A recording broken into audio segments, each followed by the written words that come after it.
Whenever you think of first-person shooters, you think of Half-Life, Doom, and South Park on the N64. But not often do you think of horror when we think about what's in the ingredients for a first-person shooter. Doom was the only major series that would truly be aligned to the horror genre, with its heavy depictions of Satanism and absurd violence. Though there is one other series that both pioneered the genre and simultaneously killed it in the span of only 6 years. And that game was F.E.A.R. Just in case you didn't realize, this is about the F.E.A.R trilogy as a whole. So I must warn you that I'll be assaulting your ears with spoilers of these 3 games. So grab some iced tea, get a blanket, because it's time to get immersed.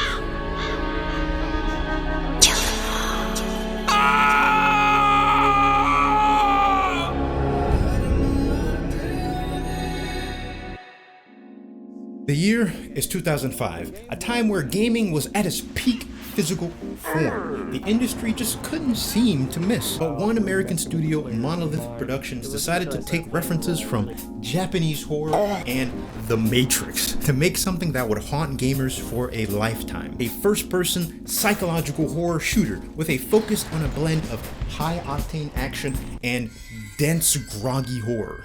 F.E.A.R is an acronym for First Encounter Assault Recon, a division of the United States Army tasked with responding to paranormal activities that threaten national security. You are a point man of one of the F.E.A.R squads. The mission is in response to a high alert in the form of a guy named Paxton Fettel, a telepathic commander owned by the Armachem Technology Corporation, the golden child of an experiment to develop an army of military clones that respond to psychic commanders, with Fettel being one of them. Put a virtual bullet into him and put an end to the Psycho Battalion. After a few flashes of weird memories, you're already playing the game. Did you notice that? It's been about 5 minutes, and they have already clued you in on the current situation. The essence of F.E.A.R starts immediately the moment you enter the abandoned building. It's silent. There's no music, no added fluff, just ambience.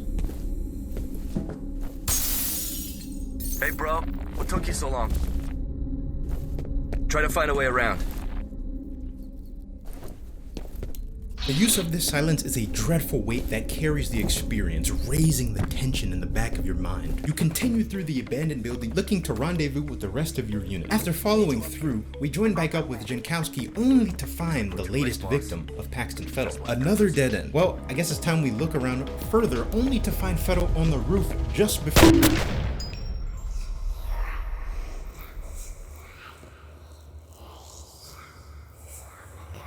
The dead man's name is Charles Haberger. I remember. Yeah, kinda suck at your job right now. With Fettel's trail leading elsewhere, F.E.A.R and Delta Force are off to another LZ, but something goes awry.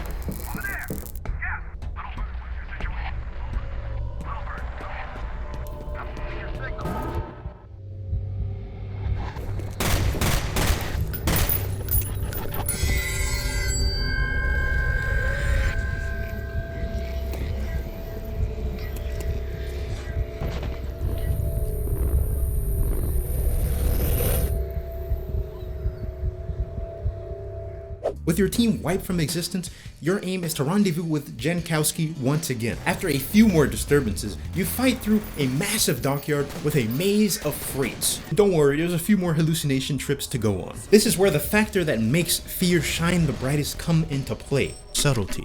The devil is in the details is a phrase that states even the grandest project depends on the success of the smallest components. F.E.A.R has an amazing habit of showing instead of telling, an idea that I think is sorely missing in many modern game design. The first thing you may have noticed is that your flashlight is not an infinite resource. All the environments are shrouded in darkness, specifically by design, all for the goal of limiting the most important human sense. Compared to other horror games, the scary part is not being able to fight back, which isn't the case in F.E.A.R, so they take away the only thing you have left: While it may seem annoying at first, I think it serves a good purpose, putting your subconscious into the habit of fully clearing every room you go in, unsure if you're truly alone, with nicely timed sounds and effects. I never actually realized how much I was actually doing it until I rewatched the footage. It's amazing. Because of this, exploration is rewarded to a minor degree. You either trigger specific scares and flashbacks, or it's just random loot. Several new mechanics and enemies are sneakily shown to you beforehand, but on numerous occasions, you engage with them later, or maybe you never actually do. A good example is when you're climbing this ladder and they show you that there's proximity mines that both you and the enemies can use. The environment serves a similar purpose by using well-integrated lighting and well-placed loot to achieve those goals.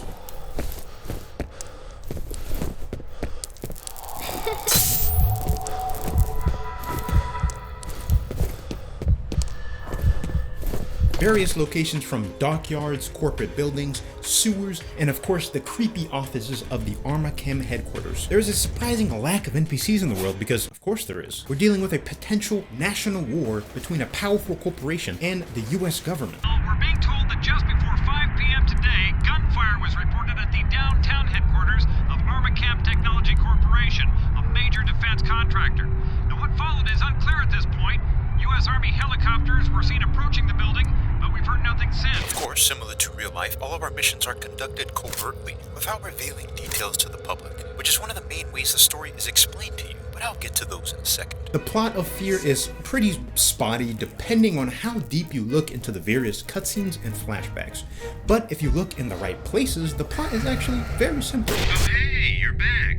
Okay, I won't talk too much about the plot because the existence of a particular DLC, but something we do find out is that F.E.A.R. is searching for something, our only tip being from the other F.E.A.R. victim just before reaching Armachem. In his dying breath, he only says two words, Alma and Origin. These two things are very clearly connected. Although there is a bit of an obsession of how many times they show similar flashbacks back to back. These same locations are where you get the majority of story beats from. There are various radios, laptops, and voice messages that relay the current state of the world because of the player's actions.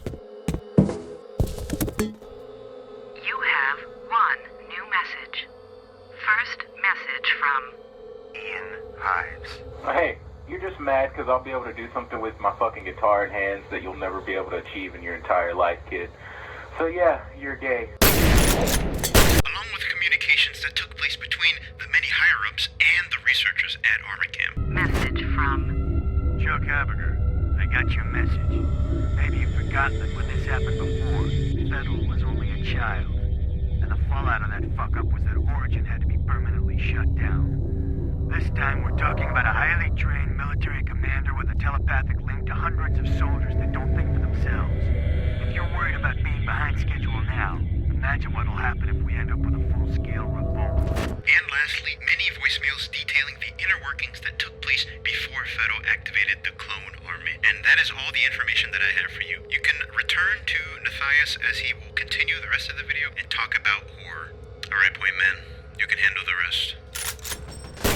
Yet, as the title of the video would suggest, the age of the game probably hurts it more than not. You'll notice that I praised the horror initially, but I didn't really focus on it too much. Well, that's because the scariest parts of the game are the beginning and the very end. Your very first experience to its tactics work pretty well, but the longer you play through the campaign of F.E.A.R., the more numb you become to all of its tricks. You slowly begin reacting with annoyance rather than fear. Oh no, it's the ghost guys again. It doesn't help that the silence that carries the horror is nerfed heavily by the absurdly loud game audio. This is unedited, by the way. It just sounds like this. I can only imagine that this was to give jump scares more effect, but to no avail. I'm just more deaf now.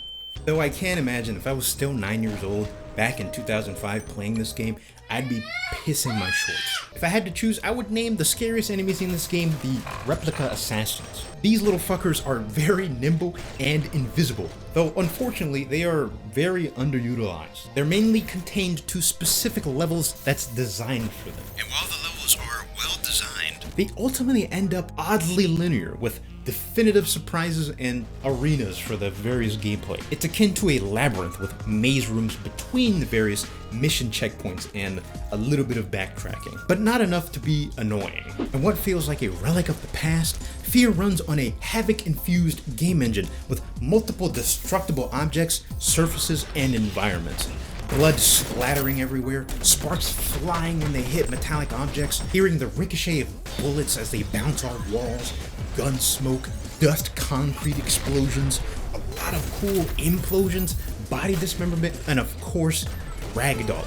It's a world that acknowledges your existence. El creme de la creme. They fly up in the air after death, phase into objects, glitch into others, and even getting impaled in walls with specific weapons. One thing that will surprise you though is that the combat is probably the most bare bones part of the experience, but it's not to its detriment. It's simple yet perfected. The main gimmick is something I'll call Neo mode, aka reflex time. While it's active, every part of the game crawls to a slow pace. Think of it just like the time slow from Max Payne 1. There's a wide array of various weapons alongside a variety of different grenades. And last but not least, the added Q and E head turning to peek around corners, with eventual upgrades to your health bar and the Neo mode meter. The simplicity of the combat can become repetitive, especially when you start to feel reliant on the Neo mode to properly handle combat. But that is counterbalanced with a concise, contained experience that is only about 9 to 10 hours long. There is enough variety in the weapons combined with the story until you reach the DLCs for the game, which change things up a bit. That being Perseus Mandate and Extraction Point. Originally, I was going to go through the story of both expansions to talk about them, but I won't go too deep because apparently the events that happen in both of them are not canon to the story. So instead, let's discuss any upgrades each DLC introduced to the game. Let's start with Extraction Point.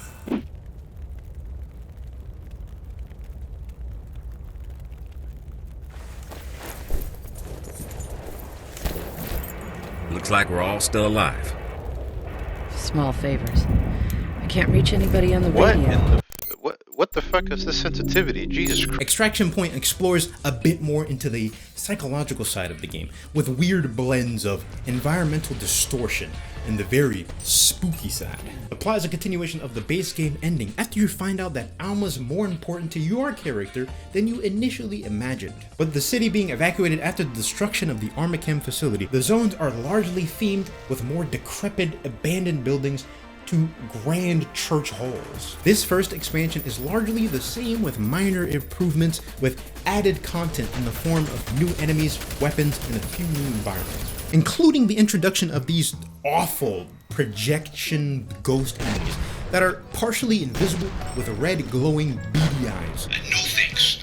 I despise them. It definitely wasn't as scary as the base game. The oversaturated use of both these Alma ghost type enemies really brought down the experience for me. There's a bit more creepy Alma Wade, mumbo jumbo, but still no details behind what she actually aims to do and why she kills sporadically. On the other hand, Perseus Mandate is a bit more tailored to the action side of the game. The plot is not a continuation this time around. A side quote is what it's categorized as. It involves a second F.E.A.R squad who infiltrates Armachem after they go rogue on F.E.A.R. A squad that is mainly ignorant to the state of the world that occurred in the first DLC and the base game. And not their MO. Are any of the other teams reporting anything at all like this? Negative. Looks like we got a unique situation on our hands. Yeah, we. F.E.A.R must now battle both Armachem and the clone army, still being led by F.E.A.R. This expansion is why I didn't delve too deep into the main game's plot, because this DLC answers a lot of questions about the plot overall. Which is odd because even with it not being canon, it still is very connected to the main plot. Project Perseus was the name of the experiment that developed these telepathic commanders to control the army of clones, which were both created from horrible experiments conducted on Alma Wade. This is where you realize both F.E.A.R and the player are children of Alma Wade, incubated via gestation to help pass along the psychic prowess from Alma to the children. Hence the various flashbacks depicting a crying child screaming about them taking her baby away from her. Take her back to the vault.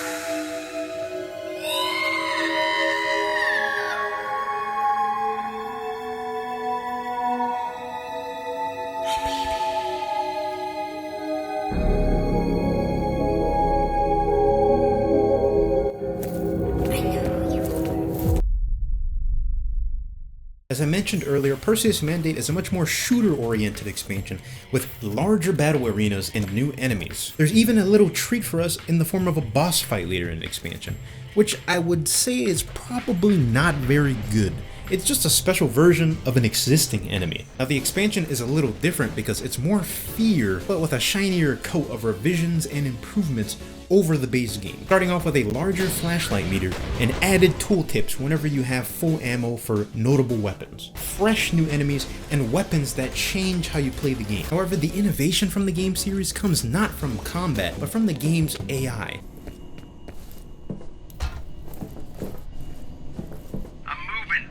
This shit ain't nothing to me, man. I'm a dog. These are some smart-ass NPCs. Their intelligence was made to contest with the player's skill level. Myriad of their actions are based purely on where you are and how well you're playing. Whether it's reactions to your grenades, the Neo mode, or even the amount of enemies you've killed, they can even respond to you fully wiping their squad with something like, "I need backup," or "I've got 2 men down." Here's a few more examples. Enemies detecting your flashlight, knocking over objects to create cover, and vaulting through windows. And, cheese poos. But fair warning, F.E.A.R is an old game, 18 years old in fact. This game needed quite a bit of fixes and adjustments to work fluidly, so be warned if you ever plan on playing anything involving the first game. I'll include a wiki page with everything you need to get the first game up and running properly. But that still didn't dock off points for me because I enjoyed the experience regardless. It truly is a timeless experience. And now that F.E.A.R 1 is over and done with, I am really excited to delve into F.E.A.R 2 Project Origin, because this game was truly a marvel that I think all fans of horror FPS games should play.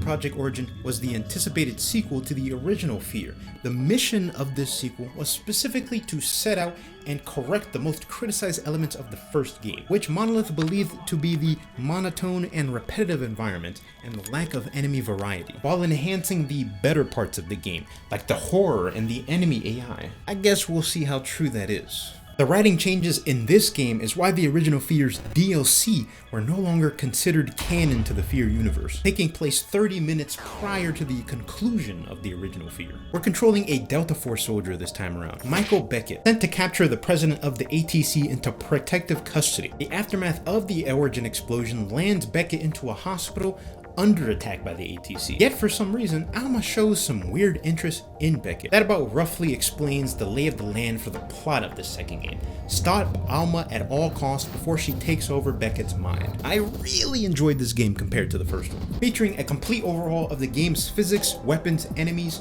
graphics, like literally everything. It's a much more solid experience overall, a bit less tinkering needed to get it up and running. But trust me when I say that this one is worth it. F.E.A.R 2 is a dense 7 to 8 hour experience that can vary depending on how much you die, I guess. This game is the only one that massively pronounces the horror element yet keeps the high energy FPS action. A handful of the previous game's systems and game design is back and reimagined. Playing through it was quite the immersive experience. I didn't actually write down any notes after playing for like 4 hours straight. I'm not 100% sure if being in the middle of being sort of realistic and kind of PS3 plastic look upgraded the horror images of gore and slaughter, or it's just scarier. The game looked really good for its time at least. Each level is very dense, while keeping the simple labyrinth design of the first game, but modernized to set up for well-executed scares and cutscenes. There were sections that had what could only possibly be described as claustrophobic, blocked off areas forced to fend off for yourself with only your guns in hand. There is one level in particular, Wade Elementary, was probably the most scared I've been in a video game in a long time. The sound design is still immaculate with thick layers of sounds to induce even more fear to the player. In place of the environmental storytelling like the original F.E.A.R, they opted to have little intel data nets with added backstory. Initially, I disliked the intel pages because what they had before in the first game was just better. Although, by the end of the game, I warmed up a little bit to the idea since they actually had information that was very interesting, with dozens of references to both the original games and the non-canon DLCs. Something that's pretty cool is that Monolith opted to hide specific scares and lore behind exploration. I'm so focused particularly on the environment because it's the foundation the game builds on, especially for combat. The lighting was still one of the greatest strengths, both as set pieces and ways of navigation. Something notable is that they threw away the idea of the limited flashlight and made it infinite. Instead, they decided to create tiny portions of the game where your flashlight just doesn't work, which is a bit hit or miss for me. I don't really know which one I prefer. Both seem to achieve the purpose they were implemented for. It's just a flashlight anyway. I don't know why I'm thinking so deep about it. Let's continue. The use of darkness is a really big strength in the original F.E.A.R, but in F.E.A.R 2 it's kind of used a bit more sparingly, yet has a tiny bit more impact whenever it's used properly. Another big plus is that Alma Wade is actually posing a threat to the player in this game, which adds a bit more to the anxiety to the overall horror. He has a clear role in the plot of this game, consuming the player. I wasn't really a fan of the lack of interactions with Alma in the original F.E.A.R. She usually just stared at you or is just walking away from you. Being creepy is as far as she went for me. While sifting through some of the footage that I had, I noticed something about Alma that kind of gives me the heebie-jeebies a little bit. Throughout the elementary level, we learned that this is where Alma was tested and experimented on. But another weird thing that happens is that maybe to appeal more to Beckett, she seems to change her appearance to be more feminine. Something about that feels kinda icky after seeing the game's ending, which I will talk about a little more later. F.E.A.R 2 has a bit more non-enemy NPCs, so there will be a bit more interaction with the game world. Unfortunately though, this is the F.E.A.R universe, so we all know what happens to NPCs. The combat this time around feels a bit more full and impactful, yet keeps the same-ish tactical feel from F.E.A.R 1, introducing a handful of completely new weapons alongside some old weapons given new form. Grenades were simplified to contain 3 different types with various effects, though it did sting a bit that they took away the left and right leaning function. Weapons are fresher, they pack a heavier punch, and they're just generally a lot more satisfying. And there's a glorious sprint button now, which honestly feels unneeded with how much I actually forgot to use it. But I guess around the time it came out, it was warranted nonetheless. Monolith seemed to notice that we were way too reliant on Neo mode in the original game. So with Project Origin, it's not as necessary as an ability and was treated more like an added tool this time around. Every section of the game is plentifully filled with objects, furniture, and equipment that can be moved, flipped, shifted around, and to be used as cover, which I find a bit odd because crouching behind chunks of objects doesn't actually, provide cover. If they still had the technical left and right leaning, then it would probably be less of an issue. 2 problems that I had with the game initially was the game's hitbox of objects being weirdly disproportionate and the player's collision being kind of weird. Like you can get stuck on stairs, for example. I don't know how that ended up happening. However, what truly hurts the most is that the wonderful enemy AI from the first game felt objectively worse in this one. They rarely utilize cover like they did in the first game, possibly because they use the same system that the player does, so they end up not really behind cover even though they're technically behind something. It's almost as if they stripped out the part of their intelligence that focused on the environment and kept the same detailed reactions to our gameplay. Also, one really bad thing is the amount of screen shake. It's way too much sometimes. The last part of the gameplay to comment on was the little mech suit sections. They are pretty fun and you know, kind of bad. I kind of feel like a badass doing it.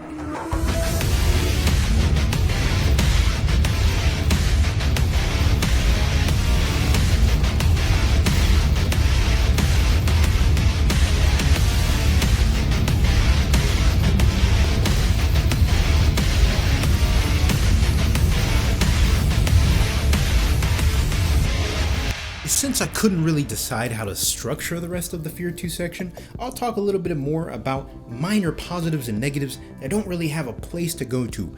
And go. The flashbacks and hallucinations are well directed this time around, with less blurry, aimless shooting in empty rooms. There were a lot more personal scenes depicting previous events in Alma's life, living in the Armacam's clutches. Monolith did a solid job of not being afraid to throw situations in your face, quickly overwhelming you with many different emotional stimulations. Whether that's good or bad is up to you. It could have abused the silence more like they did with the original game, but didn't really end up doing it. And the very last thing I have to discuss is what in the hell is up with the weird out of left field ending of this game?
Like really, hold on. Just think about this.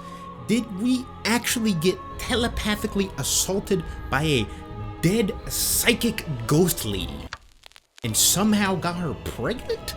What the fuck? I read some of the intel datanets about the process of creating those clone commanders via gestation, but how in the hell can she just do that shit on the spot like that? I thought it was supposed to take up to 2 to 4 years to develop these clone soldiers, but I guess, you know, she's the one with the demon powers. I guess not for her. F.E.A.R 2 Project Origin was an incredible entry for the series, a technical yet fun action-filled shooter with a side of survival horror with an added kick. I quite enjoyed some of the improvements and additions added, especially with the enhanced horror elements, but I'm not so sure it was worth the detour from the original F.E.A.R with their impressive AI. But regardless, I loved it, and I believe it truly encapsulates what the F.E.A.R series is actually about. Warner Brothers seemed to hit Monolith with some bad luck because they launched in a pretty harsh window time with mega hits like, I don't know, Left 4 Dead, Gears of War 2, and BioShock? Like, how are they gonna contend? How is an original IP gonna contend with those? Also, before anyone can mention, yes, F.E.A.R 2 has some DLC called Reborn that I could have played, but it was $50. And at the time of recording, I was not going to pay $50 to play a DLC. No. Let's finally move on to the game that killed the franchise completely.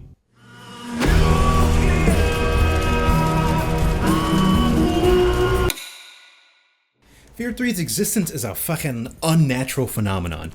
Many fans of the F.E.A.R franchise will tell you to ignore this game's existence entirely. So as someone who has never heard anything about this game, I went in fully blind and wow. It is terrifically bad. So I hope you're prepared for some high quality, pristine bitching. Here's a quick bedtime story. F.E.A.R 3 was not actually developed by Monolith Productions. You see, it was developed by a studio who made console ports, Day One Studios. During the development of the original F.E.A.R, their original publisher, Vivendi Games, struck a publishing deal. Monolith was preparing to be purchased by Warner Brothers. So this simple deal got so extremely fucked that ended in a copyright split, where Monolith and Warner still owned the rights to the F.E.A.R. IP and characters, while Vivendi still owned the name F.E.A.R. Any non-Vivendi game set in the F.E.A.R. universe could still use the names and characters, but couldn't actually be named F.E.A.R. Which is why F.E.A.R. 2 was originally only called Project Origin. Evidently, this quickly became a fat, greasy businessman fight over who could make more money. A childish race between both Warner Brothers and Vivendi started development of their own sequels to the original game. So there was a rivalry of two games at the same time being developed. After 2 years of gamer sweat and Mountain Dew, Monolith eventually landed the name rights from Vivendi, owning all of the copyrights under one house. Problem is though, is that they were already 18 months into development before Warner Brothers came in to hit them with a Bethesda by suggesting that they remold the entire sequel into a F.E.A.R. 3 game. And that's how we ended up here today. Another fight lost to corporate greed.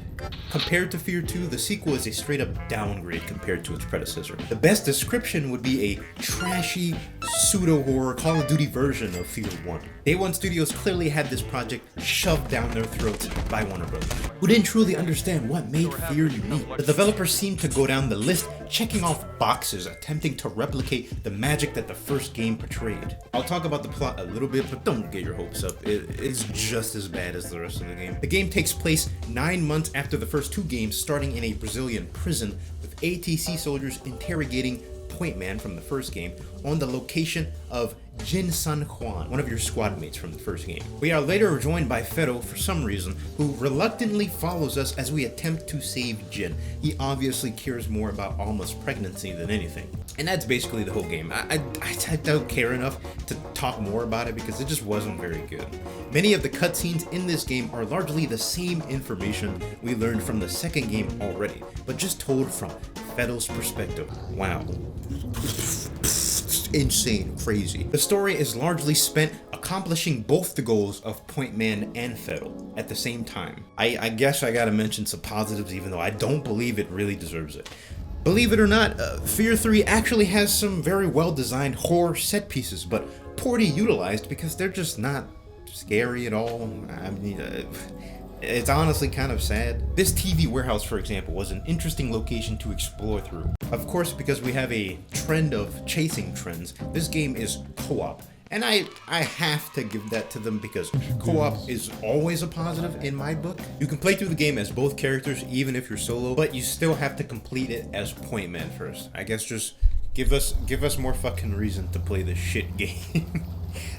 Damn, man, just grind more hours, dude. The plot is a good surface level idea and the whole favorite son thing, with the game changing depending on which son performed better. And let me just say, if you're playing co-op with someone, whoever gets F.E.A.R. will probably have the time of their life. The skill set he gets is probably the best thing about the gameplay overall. One of many being quick movement and being able to possess enemy bodies, which basically turns you into the main character anyway. So he's two characters in one. There's a quick slide tackle with some fun ragdolling effects whenever you hit them on certain enemies. And I guess I did have some fun with some of the weapons. The dual Uzis are specifically the ones I liked the most. Alright, praising time over. It's bullying time. Rehashing F.E.A.R. in this way is not a very cool thing, especially without the soul of the original horror setting. There's nothing cool about him speaking so evilly like some sort of, oh, the glasses are back on, like some sort of divine being. Look us away from her, brother. We don't have time for this, brother. Shut the fuck up, you cunt! The horror is basically non-existent. It's almost offensive how not scary it is. There's hardly any tension, no build-up, just the occasional, oh, did we get you? Like, no. They're not even well implemented enough to work properly, yet that's not even the worst of it. Compared to all the other games in the series, F.E.A.R. 3's gameplay is just worse in every other regard, in my opinion. I can't really tell if it's objectively worse than F.E.A.R. 1, or it's just blatant rushed garbage. A good word to describe it would be weightless. Firstly, they reduce the amount of held weapons down by 1, so you only have 2 of them. When the status quo was always to have 3 plus utility, to have a good variety of gameplay in between the weapons. Because of that, you hold way less ammo now, so you spend a lot more time reloading than actually killing anything. Some odd additions to the formula is a forced cover system that is an okay introduction, being mad janky at its best, annoying at its worst. Whack-ass RPG mechanics that involve leveling to increase hidden stats with collectibles in the form of these Alma dolls and these weird ghost corpses. You just go in there and collect them, which I find very useless and monotonous. Collectibles are merely a way to pad the gameplay ultimately. Of course, the reflex time is here, but truthfully, it feels similar to how it did in the original F.E.A.R, feeling like you need to rely on it to play the game properly. Definitely an excellent idea to pad the clunky, boring, copy-pasted enemies, boss fights, multiple long mech sections that aren't as good as the ones in the second game, and a lackluster variety of weapons. That would probably explain how the game is only 4 gigabytes. There's no armor, there's a Call of Duty health meter, there's riot shields. Yes, riot shields is a negative in any game that's not Call of Duty. Enemy AI, which is supposed to be the strong suit of this series, is even blander than it is in F.E.A.R 2. The enemies aren't smarter or dumber, they're definitely getting nominated for the blandest AI award at the Game Awards. And the Game Award goes to... Shut up! They're either immovable brick walls with guns, or they react with the speed of Sonic the Hedgehog. Coupled together with bad levels that feel like a horde shooter when it's not, it's trying to be Call of Duty. It's almost as if the whole game was designed purely with co-op in mind. There's so much more, but I'm gonna stop there before I implode. Just kidding, there's more. And more as in, there was one more thing that I forgot to put in, and it's the last boss fight. It took like 10 minutes longer than it should have, purely because of said weapon limitations. I had to wait around for many waves of ad phases to even get any ammo back because of how watered down this weapon system is. Ultimately, as an experience, something tells me Warner Brothers played Left 4 Dead 2 or Call of Duty and tried their best to replicate the success that they didn't understand. Quote, a difficult development cycle saw Day One and Warner Brothers clashing on multiple gameplay and tonal elements. They forced them to make changes like focusing on action rather than horror, topped with genre pivots, game delays, and good old crunch bars. Much of Day One's staff had left the project before even completing it. The general consensus being, while an okay first-person shooter, this was not a F.E.A.R game. Similar to every AAA company desperately chasing dying trends, this was yet another series to die horrifically due to blinding greed. That was a view into the state of constant fear. If you're interested in delving into the franchise, you should probably stick to the first 2 games. Only fuck with this one if you have friends who are stupid enough to buy it and play it with you. F.E.A.R was a series that I dived headfirst into on the whim of a random bundle sale that I happened to get my hands on. And I want to say that I'm happy that I did. If a F.E.A.R game were to ever come out again, it should probably take the route that Doom 2016 did, reimagining the franchise completely rather than copying 18-year-old homework. A remake of the original would probably be pretty cool. I guess I finally understand what fans of Game of Thrones feel like. Take care, everyone.